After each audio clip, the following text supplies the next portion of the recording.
Pagi, Assalamualaikum warahmatullahi wabarakatuh. Kami dari kelompok 1 pada diklat reskilling dan upskilling ini akan memperkenalkan diri sebelum menjelaskan produk kami. Yang pertama adalah Perkenalkan, nama saya Roni Prasetyo dari SMK Negeri 1 Bongging, dan saat ini saya mengikuti kegiatan upskilling dan reskilling di BBPP MPP BUE Malang, dan harapan saya untuk kegiatan ini bermanfaat untuk peserta didik kita dan demi kemajuan teknik elektronika. Terima kasih. Assalamualaikum warahmatullahi wabarakatuh. Assalamualaikum warahmatullahi wabarakatuh. Perkenalkan, nama saya Putra Yanto. Saya dari SMK Konservasi Pasuruan. Saat ini saya sedang mengikuti program upskilling dan reskilling di BPPP MPP BUE Malang. Harapan saya semoga kegiatan ini memberi manfaat bagi saya dan peserta didik saya sehingga mereka memiliki etos kerja berstandar industri. Terima kasih. Assalamualaikum warahmatullahi wabarakatuh. enak ya. Assalamualaikum warahmatullahi wabarakatuh. Perkenalkan, nama saya Sutran Marianto, ST dari SMK Negeri Klaka. Kebetulan saat ini sedang mengikuti diklat reskilling dan upskilling di BPMPV BUE Malang dan mengambil kejuruan di teknik instalasi tenaga listrik. Semoga diklat ini membawa berkah dan membawa manfaat bagi saya khususnya dan bagi sekolah saya pada umumnya. Semoga kedepannya diklat-diklat ini bisa berlanjut dan bisa mengikuti kembali. Terima kasih. Wassalamualaikum warahmatullahi wabarakatuh. Lanjut, kita sebelum membahas tentang produk ini, saya akan menjelaskan tentang sintaks dari Laboiras yang kita pakai sebagai pembelajaran berbasis learning. Yang pertama adalah sebelum membuat produk ini, saya sudah melakukan identifikasi masalah dengan kelompok. Kita melihat survei ke lapangan, kita melihat kondisi di lapangan, ternyata masih banyak di lapangan itu menggunakan mesin cuci manual. Makanya kita kumpulkan data-data, akhirnya kita mengerucut, akhirnya kita mengambil topik bagaimana kalau mengimprove mesin cuci yang mobil manual itu menjadi mesin cuci mobil yang otomatis. Itu adalah proses refleksi dari kita. Kemudian yang kedua, setelah melakukan observasi, kita melakukan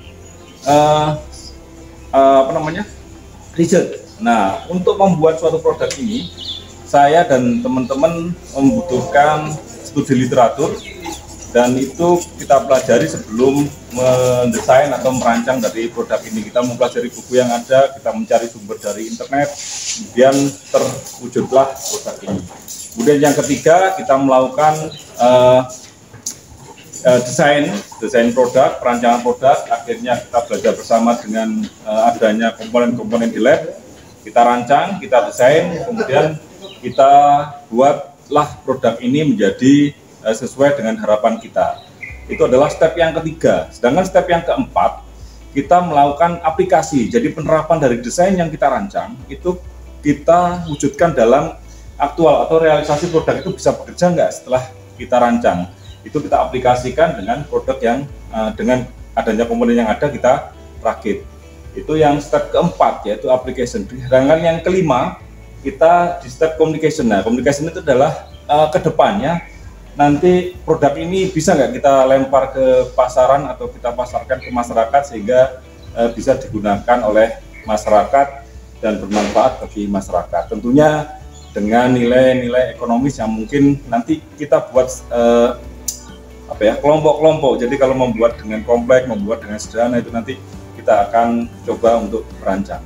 Itu step-step dari Laboiras yang akan kita yang sudah kita jelaskan sehingga terwujudlah produk ini. Baik, kemudian saya di sini akan menjelaskan cara kerja daripada produk ini. Produk ini kita namakan sebagai project dari kelompok 1, mesin cuci mobil otomatis menggunakan PLC dan HMI. Jadi PLC dan HMI adalah suatu komponen yang sekarang banyak digunakan di industri. Yang pertama mungkin bisa dibuka Pak Adi, isi dari di dalam produk kita. Nah, yang pertama adalah kita menggunakan ini ya, PLC. Pak Ardi bisa dijelaskan mungkin komponennya? Mungkin Pak Ardi yang dijelaskan. Di sini untuk kontrol menggunakan PLC, kontrol untuk pemrogramannya. Kemudian untuk kendali motornya menggunakan inverter.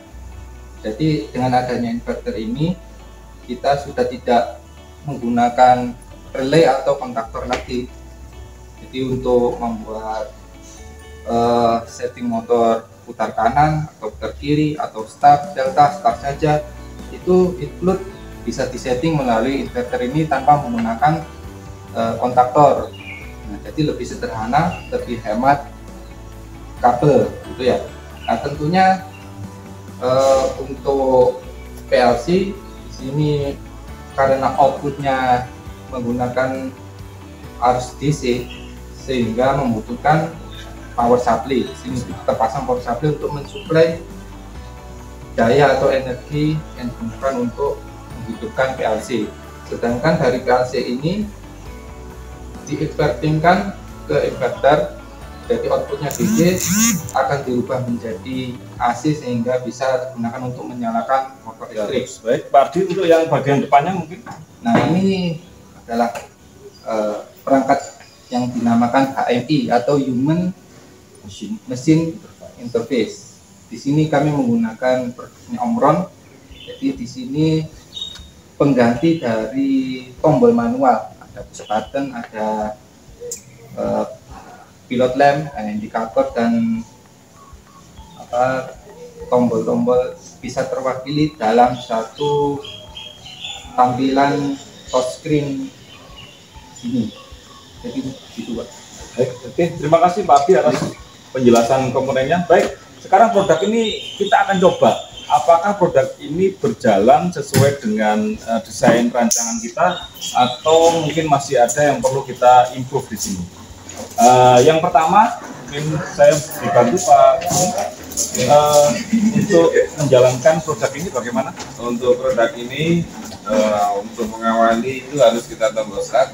Selama tombol start itu tidak kita sentuh, maka limit switch 2 dan 1 itu tidak berfungsi. Itu sebagai protection untuk produk kami, sehingga limit switch itu meskipun disentuh oleh orang tidak sengaja mau sengaja, dia tidak berfungsi selama tombol start tidak ditekan.